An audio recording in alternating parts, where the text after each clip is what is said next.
My name is Dana Myers, and I'm 34 years old. 3 weeks before my sister's wedding, my mom called me, voice bright as a save the date, and removed my 7-year-old daughter from the guest list. Not just from her role as flower girl, from the wedding. A little girl who had spent 2 months practicing her petal toss in our hallway, twirling in a lavender dress every single night, counting her spins out loud. By the time I found out what my daughter's place at that wedding had actually been traded for, and exactly how much it had cost, I was already under contract to cook that wedding's dinner for 180 guests. So I cooked it, every course. And then, right before they wheeled out the cake, I stood up in the middle of that ballroom and tapped my glass with a spoon. What I said took about 3 minutes. My mother hasn't spoken to me since, and honestly, that's the least interesting part. Welcome back to Calm Drama Stories, where quiet women keep the receipts and the endings get earned, not gifted. If stories about family, betrayal, and boundaries are your kind of stories, pull up a chair. Drop a comment telling me where you're listening from, and be sure to subscribe. Now let me start from the beginning. To understand the toast, you have to meet the girl who spent 17 years setting the table. My dad died of a heart attack when I was 17, and my sister Bryn was 10, dropped in the driveway between the car and the mailbox on an ordinary Tuesday. And my mother, Sylvia, grieved him in the only language she's ever been fluent in, appearances. Within a month she had a rule, never spoken but enforced like gravity. A widow's house must never look like a widow's house. The lawn stayed edged. The Christmas cards went out on time, all 3 of us smiling. And somebody had to actually produce all that fine appearance on a pension and a part-time job at the fabric store. And that somebody was me. I bagged groceries after school. I learned to stretch a chicken across 3 dinners. At 19, I cooked Christmas for 20 relatives in my mother's kitchen. Turkey, 2 pies, the good tablecloth, and ate my own plate standing at the counter, because the table only sat 20 and a hostess's daughter, my mother said, makes room. I want to be fair. My mother never once called it a burden I carried. She called it what I was good at. There's a difference between being loved and being useful, but when you're 17 and your father just died in the driveway, the 2 feelings arrive in the same casserole dish, and you can spend half your life without checking which one you've actually been fed. Bryn was 10, and Bryn was the baby, and babies get protected. I never resented her for that. I just took orders. It would take me another 17 years and 1 lavender dress to notice I'd never stopped. Here's the part of my story I'm proudest of, so forgive me if I linger. I own a catering company, the Marigold Table, my name on a silver van, my knives in a roll, a rented kitchen on Frontage Road with a walk-in cooler I signed for myself at 28, hands shaking. 6 years now. Weddings, retirements, funeral lunches, the whole human calendar, plated. My second in command is Rosa, 41, who can butterfly a chicken faster than most people can find the scissors, and who has exactly 1 facial expression for my family, which we'll get to. I married at 25, had Josie at 27, divorced at 30. Amicably, mostly. Her dad lives 2 states away and calls on Sundays. So it's me and Josie. And let me tell you about Josie, because she's the actual center of this story. My daughter is 7 and takes everything seriously. She lines her markers up by color family. She has a clipboard for her stuffed animals' birthdays. When she loves something, she practices it. That's her whole heart in 1 sentence. She is the kind of child adults describe as an old soul, by which they mean she notices everything, which is worth remembering for later, because children who notice everything can also do math you wish they couldn't. Our house is 15 minutes from my mother's, and for years our little duo orbited the family the way I always had. I brought the food, Josie brought the joy, and we both mistook being needed for being included. Then, last spring, my sister Bryn came over with news and a bottle of sparkling something, and the orbit picked up speed. Bryn was engaged. To Tate Prescott. If you're not from a small town, let me translate that name for you. In Linden Creek, Prescott is the insurance agency on the square. The carved family pew, third from the front at First Presbyterian. The name on the hospital's new wing in letters you could read from a moving car. And above all of it, like a queen on a very tasteful throne, sits Vivian Prescott, 70, Tate's grandmother. Pearls at breakfast, a voice that has never once needed to be raised, and a talent for making a compliment feel like an appraisal. Tate himself, I'll say now, and mean it, is a sweet, unremarkable man who looks at my sister like she hung the moon. This story is not about Tate. But you should have seen my mother when the ring appeared. Sylvia didn't celebrate the engagement, she ascended into it. Do you understand? She said to me, gripping my forearm in her kitchen, that we will walk into the Prescott house through the front door? As family? Her whole life, my mother has been the poor relation, the cousin with the store-brand casserole, the widow the church ladies were kind to in that particular way kindness can look down from. I knew all that. I even ached for her, a little. What I didn't clock, standing in that kitchen, was the exchange rate forming behind her eyes. The quiet arithmetic of a woman who has finally been invited to the table and is now calculating, item by item, what she's willing to pay to keep the seat. Spoiler, friends, the first item wasn't hers. My wedding gift to my sister came in 2 parts, and I need you to know the numbers, because the numbers come back later wearing a bow tie. Part 1. The venue. Bryn fell in love with Willow Bend Estate.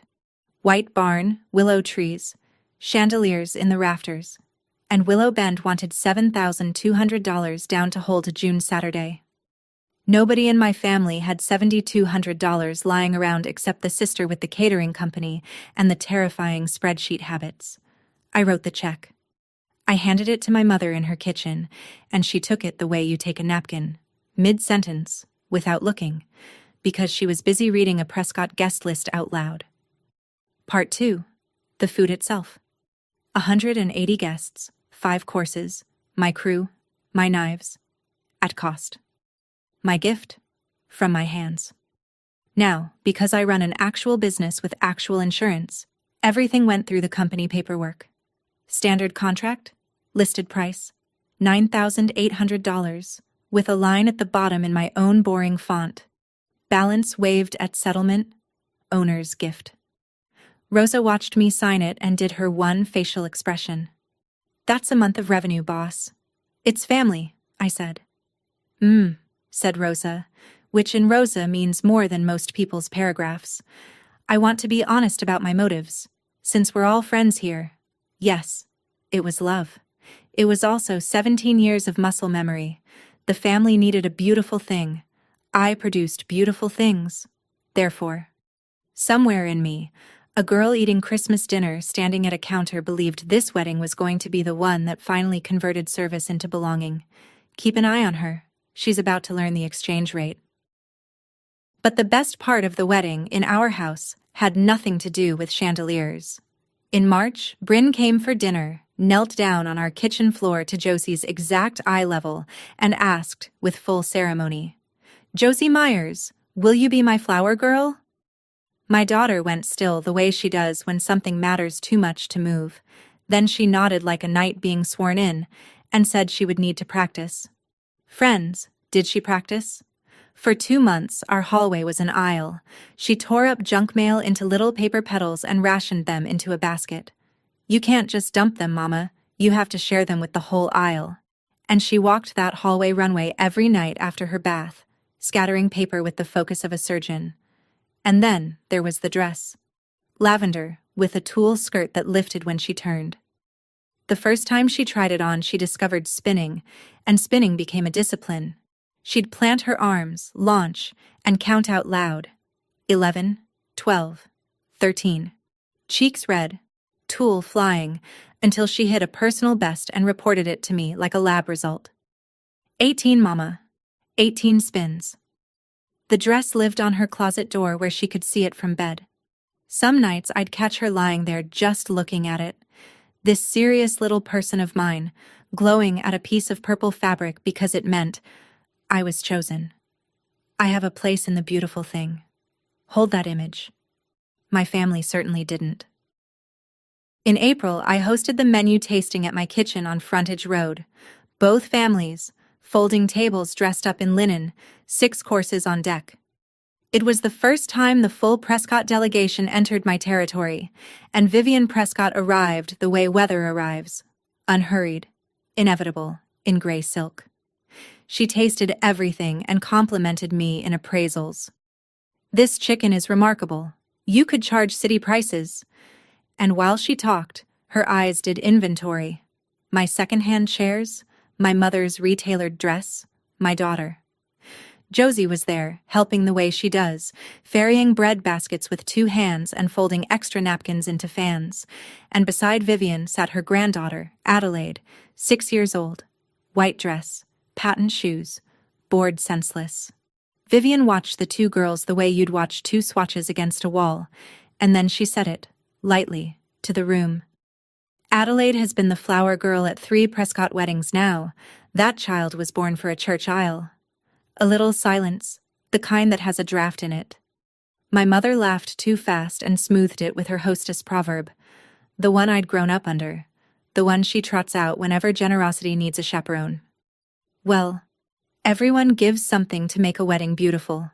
Everyone gives something. Remember that sentence. It's load-bearing." The tasting wound down. The Prescotts made their goodbyes, and as I bussed plates, I noticed my mother and Vivian still at the far table. Heads together over coffee, neither one was drinking, talking low and long, and my mother was nodding the way she nods at church. Small, obedient, grateful. I told myself they were discussing centerpieces. You'd have told yourself something too. Now, before anyone in the comments says she should have seen it coming, I did see something coming, and I did something about it, and I want that on the record. That night, I called my mother, directly. "Mom, is anyone making noise about the flower girl? Because Vivian said a thing at the tasting." My mother's voice came back smooth as fondant. "Oh, that's just how Vivian talks. Josie is the flower girl. It's settled, Dana. Don't be dramatic." Then I called my sister, because I believe in redundant systems. "Bryn, straight answer. Is there any version of this where Josie isn't your flower girl?" And my little sister, the bride, the person Josie was tearing up junk mail for every night, said, "What? No, Dana, I asked her myself. She's my flower girl. I love that little weirdo." She even texted me a photo an hour later, the lavender dress on its hanger with a heart drawn over it and the words, "My girl." I'm asking you honestly, what else does a reasonable person do? I asked the 2 people in charge, separately, on purpose. I got the same answer twice, plus a photograph with a heart on it. There's no third phone call to make when your mother and your sister answer in unison. There's only trust or paranoia, and I'd spent my whole life being the family's steady one, not its detective. So I trusted. I went back to my prep lists and my hallway full of paper petals.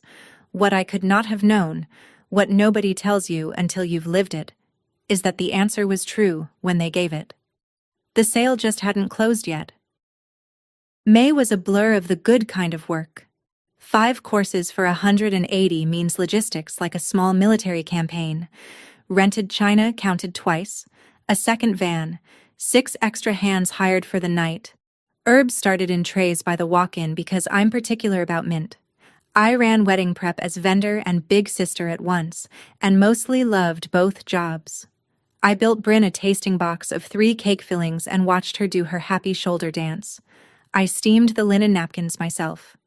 But 2 small things from that month stayed lodged, the way a pebble stays in a boot. First, at the venue walkthrough, my mother introduced me to Willow Bend's coordinator with one hand on my shoulder. "This is the caterer." And then, a beat later, as an afterthought with a little laugh, "My daughter." In that order. The coordinator, a kind woman named Priya, glanced between us and dutifully wrote caterer on her clipboard. Second, the budget began performing miracles. My mother's share of a Prescott-scale wedding should have been modest. That was the whole understood arrangement. That's why my checkbook and my kitchen were the dowry. And yet suddenly, there was a videographer with a drone, a champagne tower. Chair covers upgraded to something called dupioni. When I asked, gently, accountant to hostess, where the sudden altitude was coming from, my mother waved the question away, with a hand gesture I now think of as the overture. I've managed it. A mother finds ways. A mother finds ways. Friends, write that down next to everyone gives something. The two sentences were about to meet. Meanwhile, my mother was undergoing a transformation the whole town could watch. She changed her mother of the bride dress 3 times, each version a shade closer to Prescott gray. She borrowed a bracelet from a woman at church and practiced saying, Prescott, with the little pause in the middle that Vivian used, like the name deserved a moment of silence. She started sentences with, Vivian feels, the way other people cite scripture. I'd drop off groceries and find her at the kitchen table with seating charts spread out like war maps, moving place cards around with tweezers, actual tweezers, murmuring about who could be trusted next to whom. And look, I'd known my mother's hunger my whole life, known where it came from, the store-brand casserole years, the kindness that looks down. I had compassion for it. That was my mistake, if you want one. I had so much compassion for her hunger that I never asked what it was currently eating. In late May, the church held an early walkthrough for the wedding party. Josie attended in her practice shoes, carrying her basket of paper petals like a chalice, and she walked that aisle with the gravity of a state funeral and then looked back at me and grinned. And honest to God, the stained glass had nothing on her. In the third pew from the back sat Vivian Prescott, who did not applaud.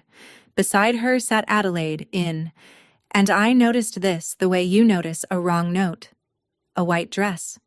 To a walkthrough.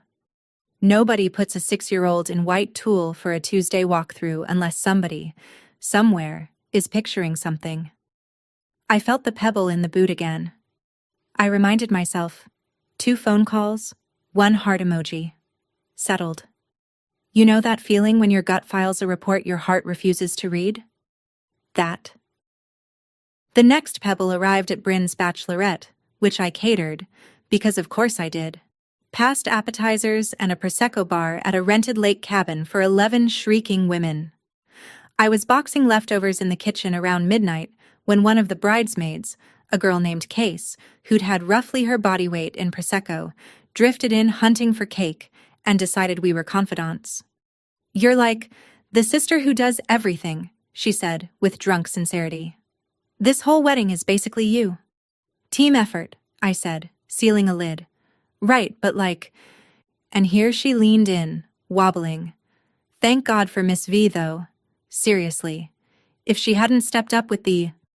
And then Case's eyes performed a full system reboot. Her mouth closed. Her face did the thing faces do when a sentence hits a guardrail installed by someone sober. The flowers, she finished in a different voice. She's paying for some flowers, I think. I'm so drunk. Ignore me. She laughed too loudly, took her cake, and executed the fastest exit her heels allowed. I stood in that cabin kitchen with a roll of plastic wrap in my hand, doing the thing I do with numbers when a client's books don't balance, not panicking, just noticing. Noting the entry. Stepped up with the... What? The videographer. The champagne tower. The dupioni. A mother finds ways, and apparently some of the ways had a first name. But even then, and I want you to hear how reasonable this sounded at midnight, even then, the worst I imagined was money for vendors. Rich families sponsor weddings. Water is wet. It never once occurred to me that anything in that budget wasn't for sale by its owner. 9 days later, my phone rang. It was a Tuesday, 3 weeks out from the wedding. I was in the walk-in cooler counting cases of butter when my mother called, and I answered with my shoulder, pen still moving. I want to reconstruct this call for you nearly word for word, because the engineering of it deserves study. She opened with logistics, final counts, her cousin's gluten thing, got me nodding in vendor mode, and then, in the exact same scheduling tone, no gear change at all, she said, Oh, and the processional's been updated, Adelaide will be doing the flower girl honors. It's a Prescott tradition. The flower girl comes from their side. Apparently, it goes back generations. Isn't that sweet? And listen, since the reception's really an adult crowd, we think it's simplest if Josie sits this one out altogether. She'll be so much happier at home with a sitter anyway. You know how long these things run. Silence. The cooler fan hummed. My pen had stopped. Sits this one out, I repeated. Of the wedding. You're uninviting Josie from the wedding. Uninviting is a very dramatic word, said my mother, who had just done it. It's a kindness, honestly. And Dana. Here it came. The proverb, polished from 40 years of use. Everyone gives something to make a wedding beautiful. Don't make this a thing. Don't make this a thing. My daughter had a countdown calendar taped to her closet door with 21 hand-drawn tulips on it, one for each day left, and my mother had just erased her from the event in 40 seconds, between the gluten cousin and goodbye. I said, very quietly, that we'd talk soon, and I hung up, and I stood in the cold with the butter. Rosa found me there a minute later. She turned off the mixer without asking anything. Here's the cruelest scheduling detail of my whole life. That same evening was Josie's final dress fitting, long promised, marked on her tulip calendar with 3 exclamation points. She'd been counting on it for a week. Bring the dress to Mama's big kitchen so it wouldn't wrinkle. Try it on where there was real spinning room. What was I supposed to do? Cancel? I hadn't figured out what to say yet. I hadn't figured out how to breathe yet. So at 6 o'clock, my daughter stood in the middle of my commercial kitchen on Frontage Road in her lavender dress, hair in the practice bun she'd taught herself, socks on the painted concrete because shoes might scuff. And she spun. Arms out, chin up, tulle rising like something about to lift off. Rosa clapped the count with her. 15, 16, 17. And Josie stuck the landing, wobbled, triumphant, flushed. 18, Mama! I tied my record in the dress. And I stood by the steel prep table applauding, with my mother's phone call sitting in my chest like a swallowed stone, watching this small, serious person shine inside a role that had already been taken from her, sold out from under her socks. And she didn't know.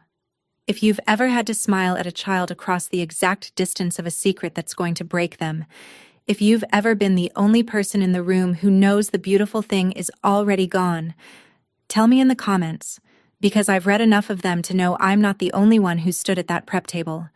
And subscribe if you haven't, because I promise you this story is going somewhere.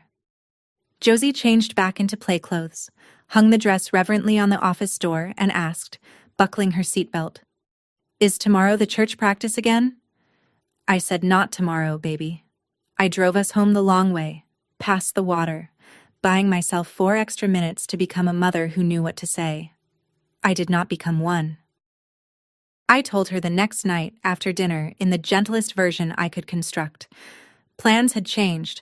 The wedding was going to be a grown-ups only party, so no flower girl walk this time. Not her fault. Nothing to do with her. Sometimes weddings just change.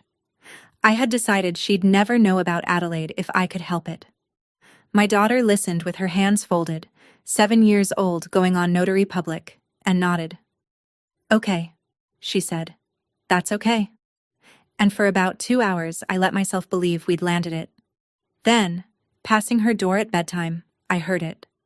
The small, deliberate, muffled crying of a child who has chosen the pillow specifically so nobody will hear, which is the exact worst sound this world makes.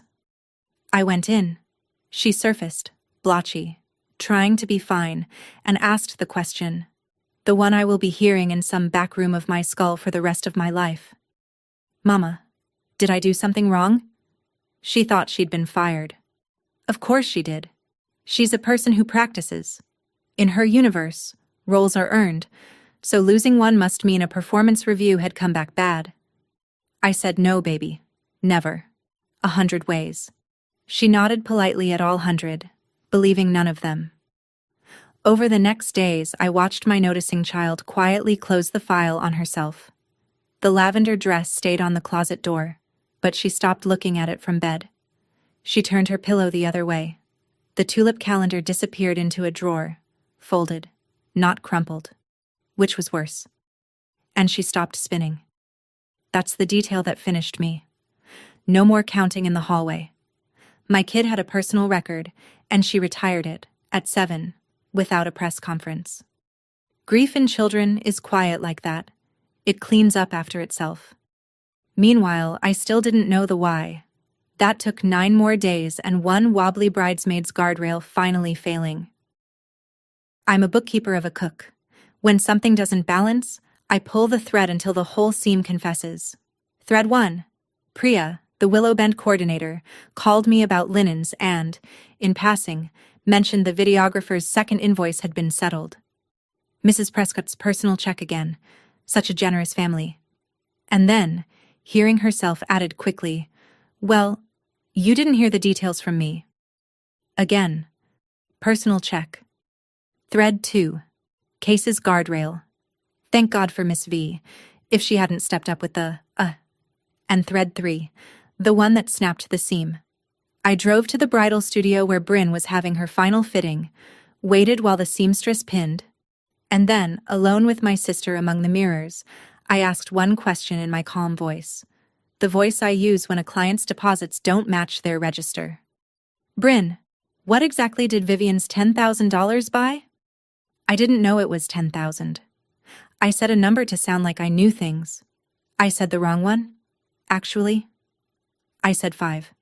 And my little sister, in a wedding dress held together with pins, went white and corrected me.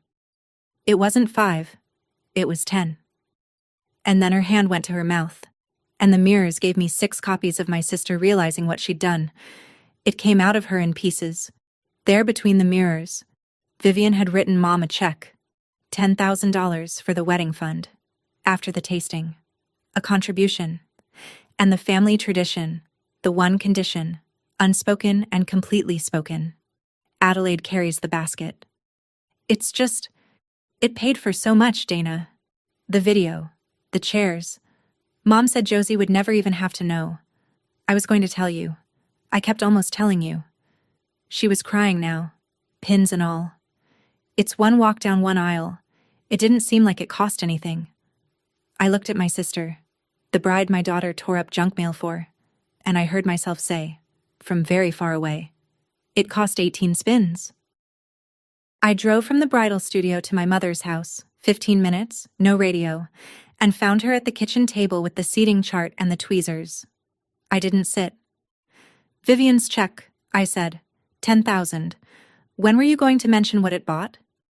And here is the thing about my mother that took me 34 years to fully learn. She doesn't deny.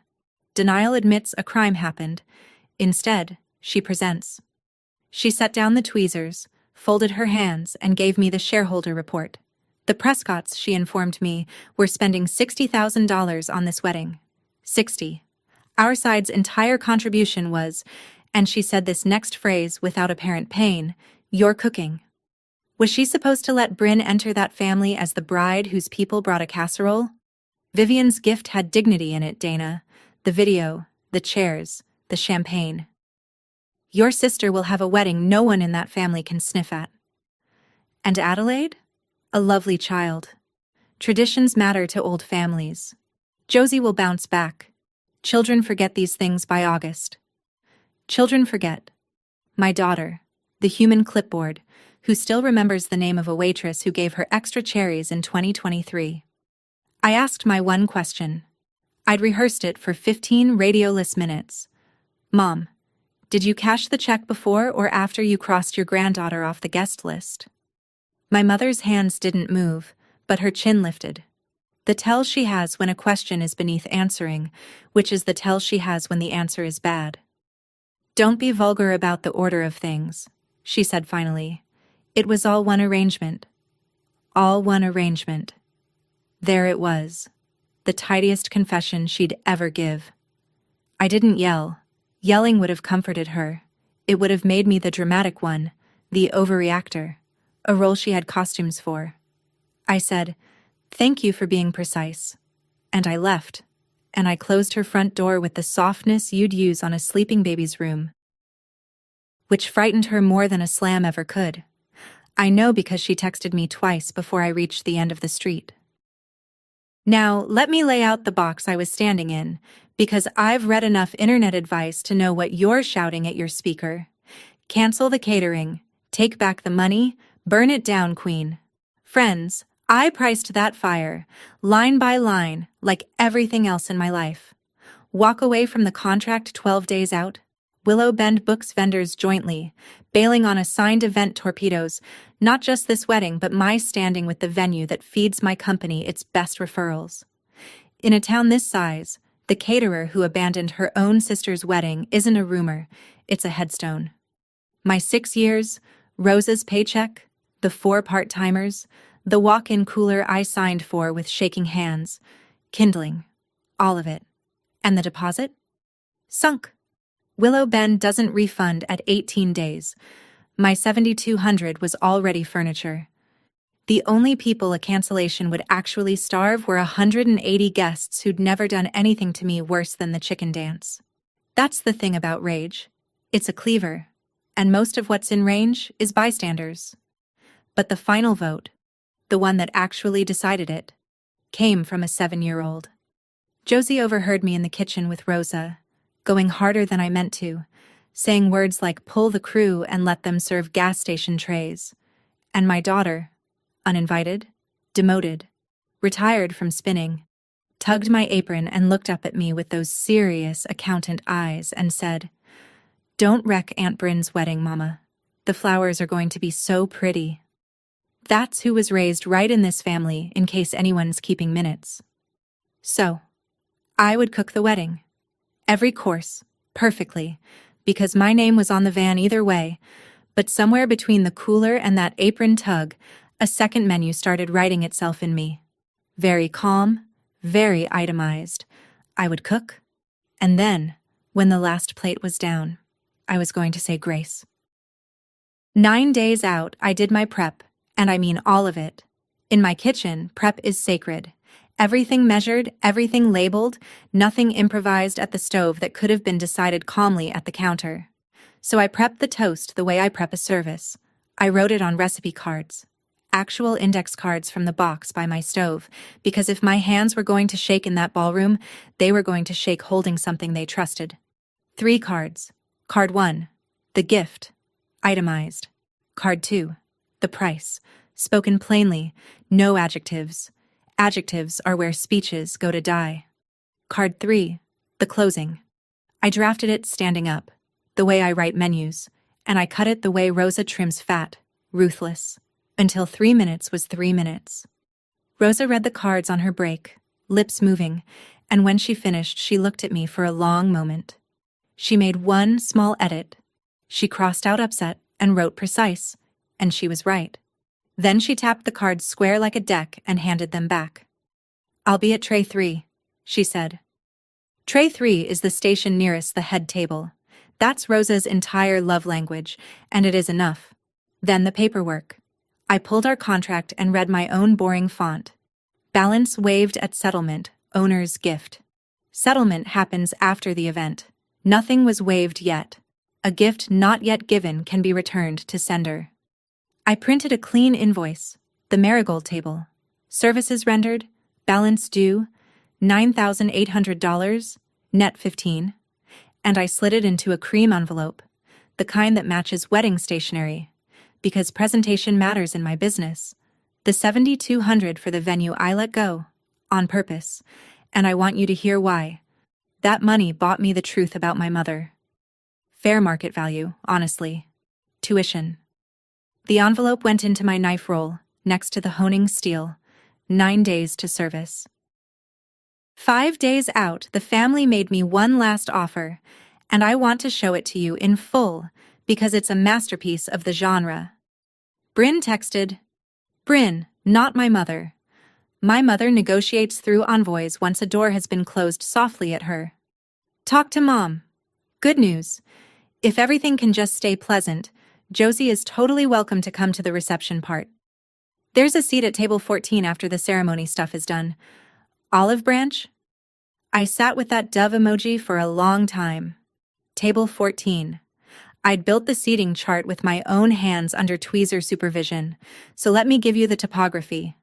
Table 14 is the one by the kitchen doors, behind the speaker stack. The table where you put the plus ones nobody's met, and the great uncle who tells the same story twice. That was the offer. My daughter could be readmitted to her aunt's wedding as an afterthought with a chair, after the aisle, after Adelaide's petals, after the part she'd practiced for, provided her mother stayed pleasant. The old me, and I'll own this, would have taken it. The old me was a broker for scraps. I'd spent 17 years converting scraps into gratitude and calling the exchange family. And friends. The pull was real. The want doesn't die quietly. It whispered, she'd still get to wear the dress, she'd get cake, take the seat, keep the peace, half a loaf. But I kept thinking of Josie's pillow, turned the other way, facing away from the dress. You don't hand a child a consolation seat at the auction where her role was sold. You don't teach her that her place in a family is a coach ticket subject to her mother's behavior. I typed and deleted 4 drafts of a speech, and then sent the only sentence that was true and complete. Josie has plans. 3 dots appeared. Stopped. Appeared. Stopped. Nothing came. Good. Let them wonder. Josie, in fact, did have plans. We'll get there. The night before the wedding, I stood alone in the Willow Bend barn until nearly midnight, doing final staging. And yes, the irony was thick enough to slice. The uninvited child's mother, personally laying out 180 place settings according to Sylvia Myers's laminated chart. I did it perfectly. Understand that about me. The plates were going to be perfect either way, because half of what I planned to say the next night only worked if nobody could dismiss me as sloppy or bitter or slipping. Excellence was the receipt for my 3 minutes. So I squared every charger, spaced every fork, smoothed every napkin fan the way Josie folds them, 2 hands. At the head table, I placed Vivian's card and my mother's card, 3rd from center, exactly where the chart commanded. At the spot down front where the flower girl sits, the card said, Adelaide, in calligraphy my mother had paid extra for. I set it down gently. Not the kid's fault. 6-year-olds don't broker their own bookings. That little girl was as much a prop in this as mine was a casualty. And then I did one small thing for me. Our standard service includes a printed card at each place. The Marigold table thanks you, with our little flower logo. Free advertising. Always has been. I walked the room and collected all 180 of them into my apron pocket. My company's name was coming off this production. The food would speak. The flowers on the card belonged to a table that these people had closed themselves. On the drive home, Rosa texted. Crew briefed. Trays timed. Card 3 has a typo. Fixed it. You good? I texted back the truest status report of my adult life. Mise en place. Everything in its place. Tomorrow, service. The wedding day ran like a kitchen dream, which is to say, controlled fire. We loaded in at noon. The ceremony happened at 4, at First Presbyterian. I wasn't there. I was the caterer, remember, and the caterer belongs with her ovens. I heard about it secondhand from Priya, who floated through my kitchen for a timeline check and said, not unkindly, the little Prescott girl did the flowers. Roses. She got bored halfway and handed the basket to a groomsman. My Josie once practiced petal rationing for 2 months, so the whole aisle would get its share. Life will keep sending you these small invoices. File them. At 6, cocktail hour hit the terrace, and my kitchen went to war speed. Trays out, trays back, Rosa calling counts, the 6 extra hands moving clean. And the compliments started rolling back to us through the swinging doors the way they do, second-hand, vendor-flavored. Priya again, delighted. Mrs. Prescott, the grandmother, just told her whole table this is the best wedding food she's had in 20 years. She asked who did it. And before I could feel anything about that, Priya added the punchline she didn't know was a punchline. The mother of the bride said, "Oh, a place we know." A place we know. 17 years of holidays out of my hands. $7,200 of my deposit under their dance floor. My sister's wedding dinner, at cost. From my knives. A place we know. I stood at the pass with a torch in my hand, finishing creme brulee tops. And I laughed. Actually laughed. Alone. Because there's a point past hurt where the truth just becomes funny. And if you've ever been introduced sideways by your own family, as the help, as a place they know, put it in the comments and subscribe, because the next 10 minutes of this story are for you. At 8:40, the band leader announced toasts. At 9:15, the cake would roll. My window sat between them, narrow and golden, like a pass at rush. I took off my gloves. I took out the envelope and the cards. The toasts ran their course. The best man's golf story, a bridesmaid's poem, and then my mother. My mother rose in her Prescott gray dress and gave 3 minutes on the theme of family is everything. She actually said, and I quote, "Family is the one thing money can't buy," and the room awed. And somewhere by tray 3 I heard Rosa make a sound like a kettle deciding against it. When the applause faded and the band leader reached for his mic to call for the cake, I walked out of the kitchen doors, through the middle of that ballroom, in my chef's whites.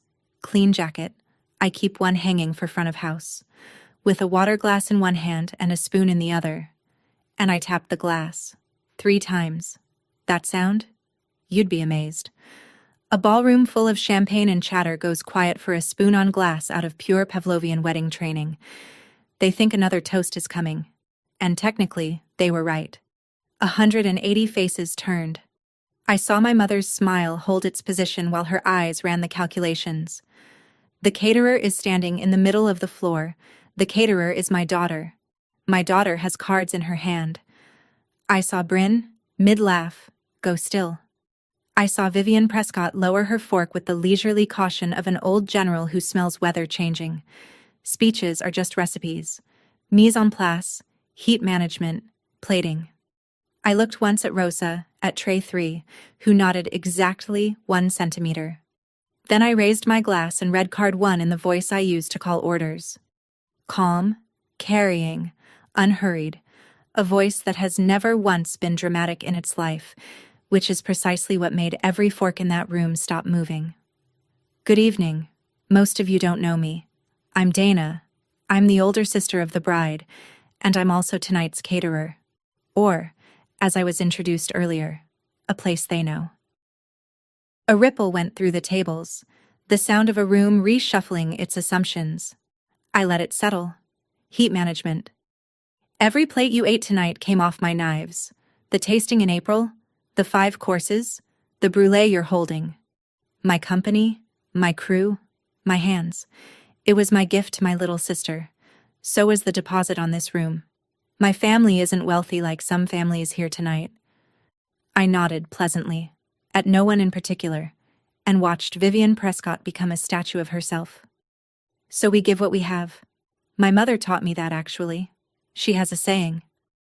At the head table, my mother's face went through a tiny seismic event because she knew the saying, and she knew I had it in my hand, loaded.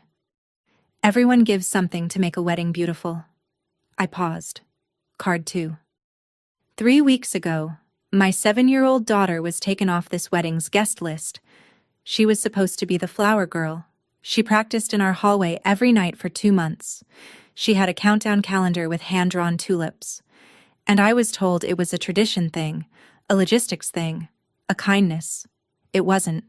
It was a transaction. The room had gone to a silence with texture, the kind you can feel on your arms.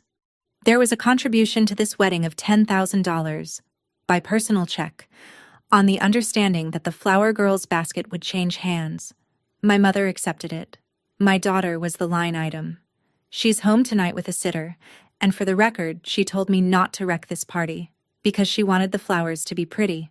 She's 7, and she was the only person in this arrangement who behaved like family. Somewhere back left, a chair creaked. Tate Prescott was staring at his grandmother with his mouth open. The groom, ladies and gentlemen, the last honest man in the building, did not know. My mother stood up. Not gracefully. She rose like something pulled on a wire, and the word came out of her half command, half plea. Dana. And then, in front of the room she'd spent a year arranging with tweezers, my mother's composure cracked down a seam I'd never seen open in public, and what fell out was 40 years old and true. You have no idea what it's like, she said, and her voice was shaking, wholly unrehearsed for the first time in decades. I have been the poor relation my entire life, the charity pew, the casserole they were kind about. One time, I wanted this family to walk into a room and not be the ones everyone quietly feels sorry for. One wedding where we weren't the folding table in the corner. And for a moment, I'll admit it to you, because this channel doesn't sell cardboard villains, the room tilted toward her, and so did something in my chest, because that was a real wound, older than me, and I'd grown up eating at its table. My mother was a scared girl once too. The arithmetic she did on my daughter had been done on her, long ago, by people with better silver. I felt it. It just didn't change anything, because you can be a casualty and a cannon at the same time. And she'd aimed at a 7-year-old. Then I watched her feel the room's pity and decide to invest it. Her chin lifted, her voice found its committee register, and she turned to the tables like a hostess reclaiming a dropped tray. This is a family misunderstanding, everyone, and it will be handled No, I said. Not loud, just final. The word landed like a lid on a pot. You had it handled privately, Mom. Privately is where it happened. We're done with privately. And I took out the cream envelope. Card 3. So, about the gift. I walked, unhurried, service pace, to the cake table, where 3 tiers of my own almond sponge stood under the chandelier, and I laid the cream envelope against the base, propped like a place card. A gift is a thing given freely between people who see each other. What happened here wasn't that, so I've done some bookkeeping. The catering balance I was going to waive tonight, $9,800, standard rate, itemized, is no longer waived. The invoice is in this envelope, made out to the client of record, the mother of the bride, net 15 days. I turned to my mother, who had gone the color of the tablecloth. It's almost exactly the size of a certain check, Mom. That money was always going to be spent on this wedding. I've just corrected which line it lands on. Consider my daughter's dignity undonated. A sound moved through the room that wasn't quite gasp and wasn't quite laughter. The sound of arithmetic completing simultaneously in 180 heads. The venue deposit stays my gift to Bryn. The dinner you've eaten, also paid, also perfect. And my crew will serve the cake and coffee and take beautiful care of you for the rest of the night, because none of you did anything wrong, and neither did the food. I looked at my sister then, and this part cost the most, so I said it the most carefully. Bryn, I love you. I have loved you since you were 10 days old, and I catered your wedding with everything I've got. I hope your marriage is kinder than its opening ceremony, but you knew. You watched her practice, and you knew, and you spent it. Bryn was crying, pins and mirrors crying, mascara gone, and she didn't say anything, because there wasn't anything, and we both knew that too. You were right about one thing, Mom. I picked up my water glass one last time. Everyone gives something to make a wedding beautiful. Josie gave the most.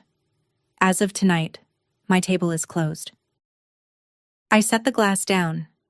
Nobody moved.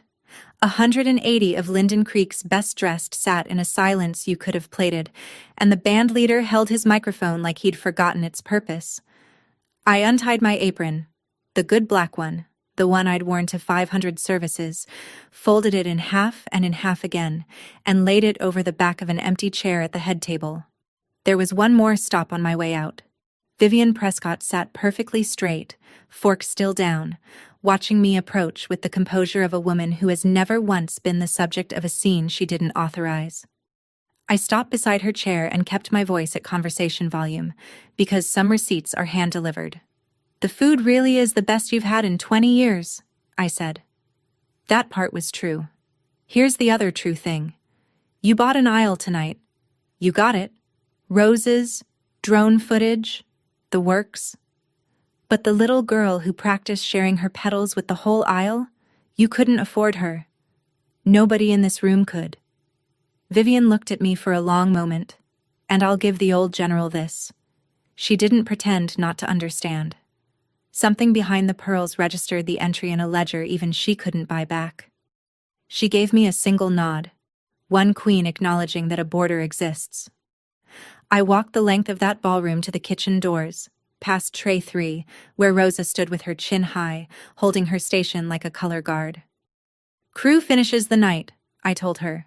Full pay, full polish, cake at 9:15. Yes, chef, said Rosa, louder than necessary, and God bless her, it rang off the chandeliers like a bell. In the parking lot, under the string lights, I did the last piece of business. I peeled the magnetic sign off the silver van. The marigold table, with love, for Bryn and Tate, the custom one I'd printed for the occasion, rolled it and dropped it in the passenger footwell. My company's flowers were off this production for good. Then I sat behind the wheel for 1 minute, just one, I timed it, kitchen habit, and let my hands shake now that they were allowed. Here's what I want you to know about how winning actually feels, because this channel doesn't sell fireworks. It feels like the walk-in cooler. Cold, quiet, necessary. I had just, in 3 minutes, spent my mother, my sister, and the last unexamined story of my childhood. The one where enough service eventually purchases a seat. Nobody applauded when I left that ballroom. Weddings don't applaud the caterer.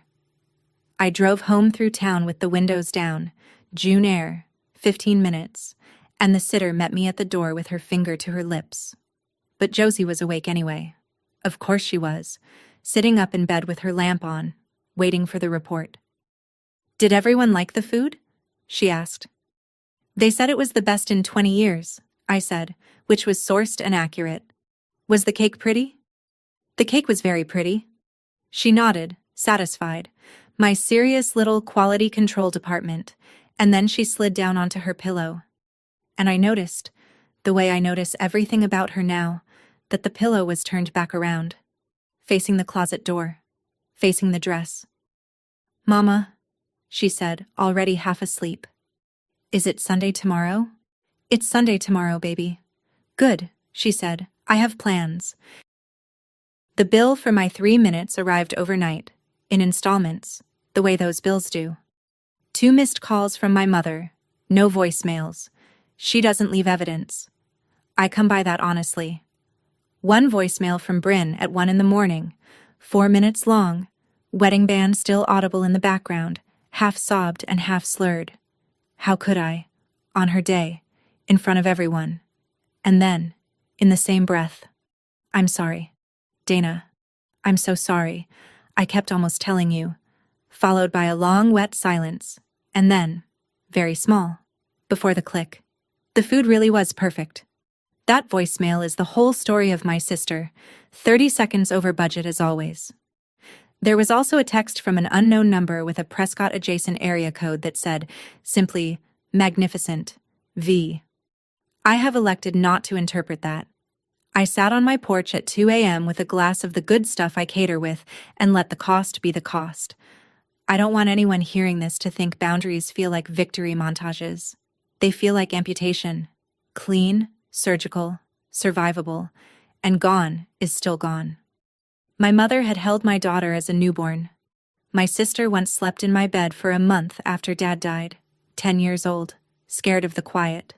Those people are real, and I closed the table on them too, because they came fused to the people who priced my child. Both things get to be true. That's the tax. I paid it, I sat with it, and then I went inside and slept without dreaming, which my body apparently considered payment received. The epilogue arrived in envelopes, mostly, which felt fitting. Day 11. A bank transfer hit the Marigold Table account, $9,800. Exact. No memo. My mother paid the invoice 4 days inside net 15, and since the first check had already been spent on drones and Dupioni, I'd bet the walk-in cooler that a second Prescott check quietly made the trip. Some scandals are cheaper settled, and Vivian settles, which means Prescott money did, In the end, fund my daughter's dignity, just not the way anyone planned. Sylvia and I have not spoken since the ballroom.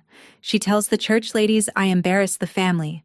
Half of them nod, and the other half, I'm told, started ordering their event trays from a place they know. My fall calendar filled by August. Retirement parties, 2 weddings, the hospital gala, booked by women who looked me in the eye a beat longer than necessary when they called. Small towns keep 2 sets of books. The official one runs on names, but the real one runs on witnesses.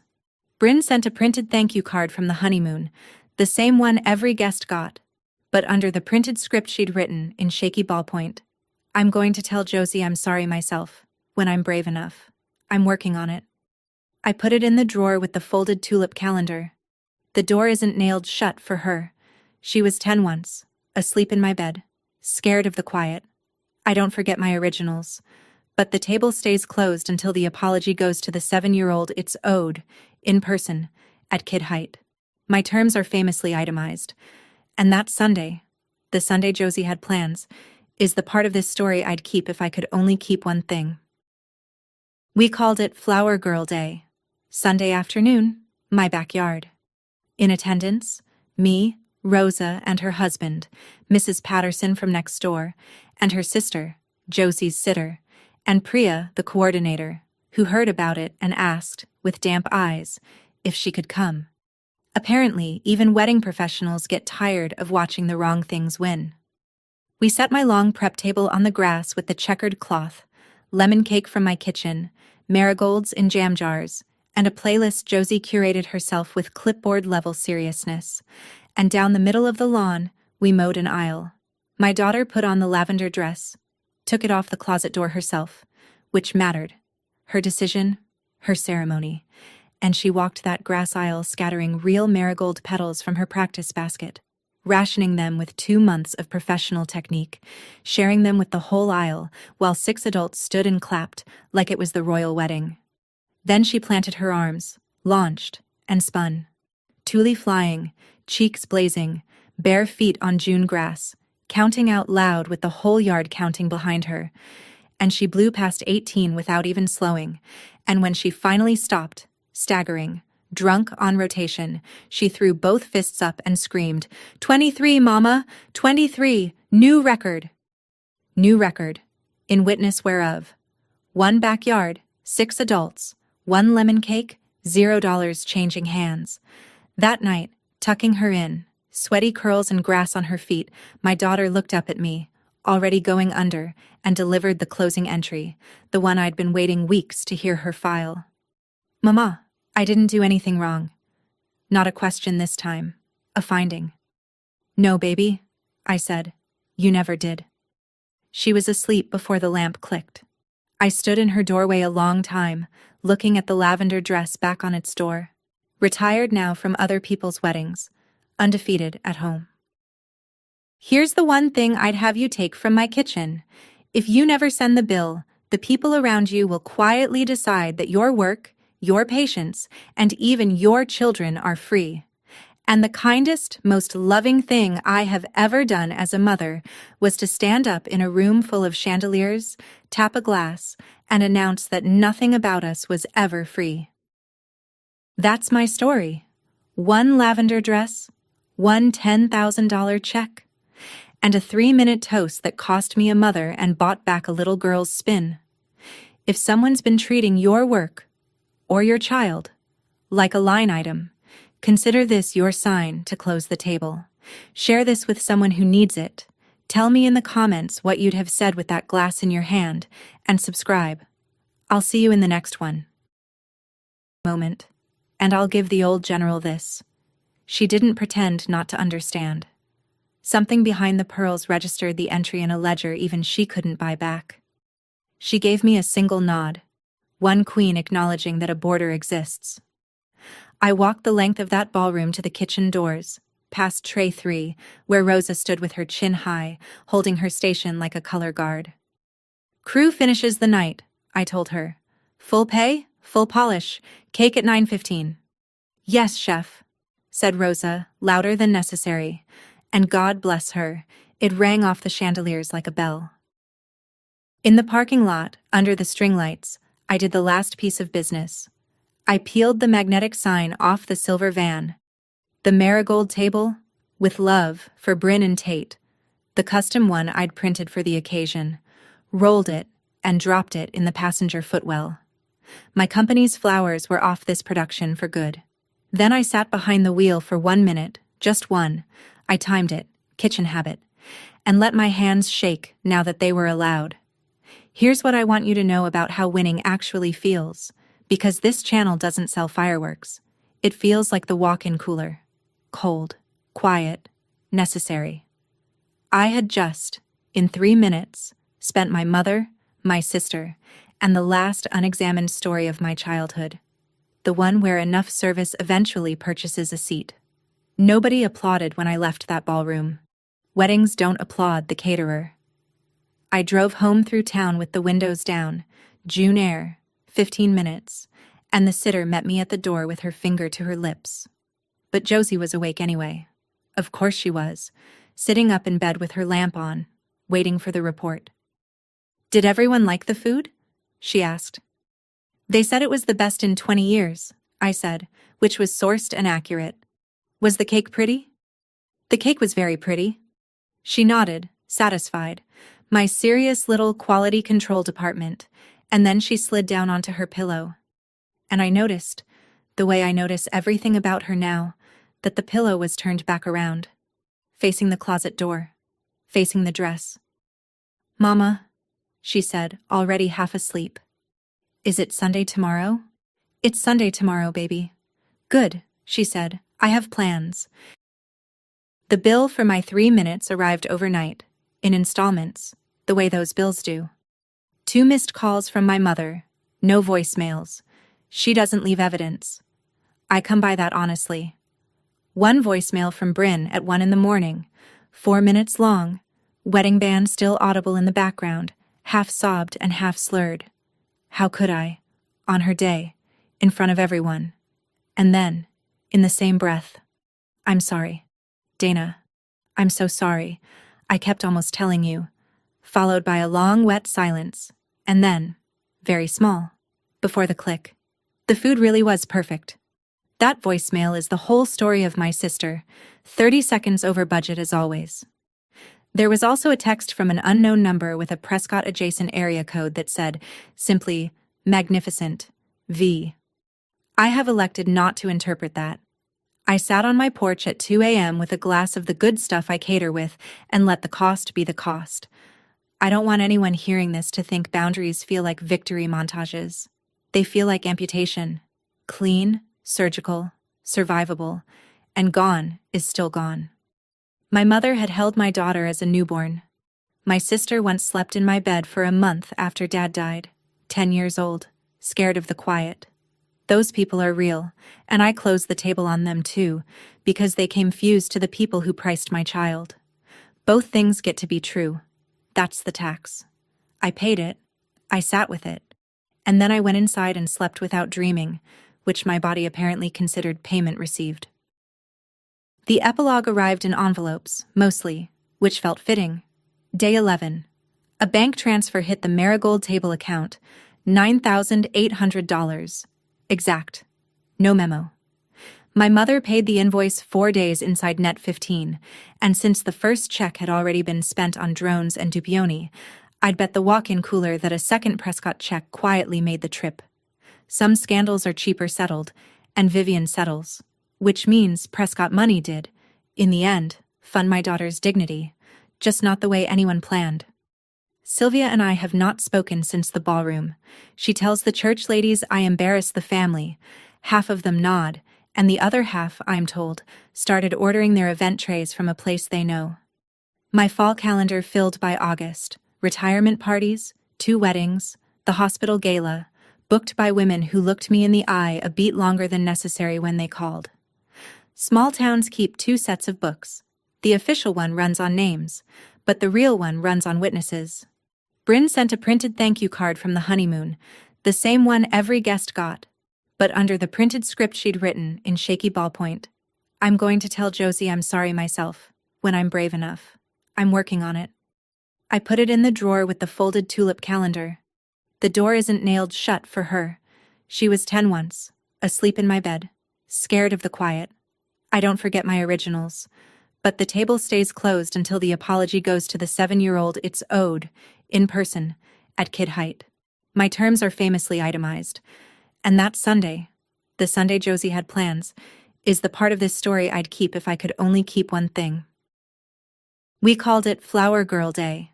Sunday afternoon, my backyard. In attendance, me, Rosa, and her husband, Mrs. Patterson from next door, and her sister, Josie's sitter, and Priya, the coordinator, who heard about it and asked, with damp eyes, if she could come. Apparently, even wedding professionals get tired of watching the wrong things win. We set my long prep table on the grass with the checkered cloth, lemon cake from my kitchen, marigolds in jam jars, and a playlist Josie curated herself with clipboard-level seriousness. And down the middle of the lawn, we mowed an aisle. My daughter put on the lavender dress, took it off the closet door herself, which mattered. Her decision, her ceremony. And she walked that grass aisle scattering real marigold petals from her practice basket, rationing them with 2 months of professional technique, sharing them with the whole aisle, while 6 adults stood and clapped like it was the royal wedding. Then she planted her arms, launched, and spun. Tule flying, cheeks blazing, bare feet on June grass, counting out loud with the whole yard counting behind her. And she blew past 18 without even slowing, and when she finally stopped, staggering, drunk on rotation, she threw both fists up and screamed, 23, Mama! 23! New record! New record, in witness whereof. 1 backyard, 6 adults, 1 lemon cake, $0 changing hands. That night, tucking her in, sweaty curls and grass on her feet, my daughter looked up at me, already going under, and delivered the closing entry, the one I'd been waiting weeks to hear her file. Mama, I didn't do anything wrong. Not a question this time. A finding. No, baby, I said. You never did. She was asleep before the lamp clicked. I stood in her doorway a long time, looking at the lavender dress back on its door. Retired now from other people's weddings, undefeated at home. Here's the one thing I'd have you take from my kitchen. If you never send the bill, the people around you will quietly decide that your work, your patience, and even your children are free. And the kindest, most loving thing I have ever done as a mother was to stand up in a room full of chandeliers, tap a glass, and announce that nothing about us was ever free. That's my story. 1 lavender dress, 1 $10,000 check, and a 3-minute toast that cost me a mother and bought back a little girl's spin. If someone's been treating your work, or your child, like a line item, consider this your sign to close the table. Share this with someone who needs it. Tell me in the comments what you'd have said with that glass in your hand, and subscribe. I'll see you in the next one.